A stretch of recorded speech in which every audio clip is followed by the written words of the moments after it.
Flutter provides a number of widgets that help you build apps that follow Material design. A Material app starts with the Material app widget, which builds a number of useful widgets at the root of your app, including a navigator, which manages a stack of widgets identified by strings, also known as roots. The navigator lets you transition smoothly between screens of your application.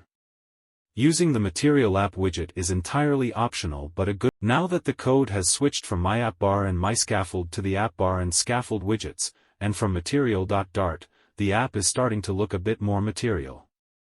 For example, the app bar has a shadow and the title text inherits the correct styling automatically.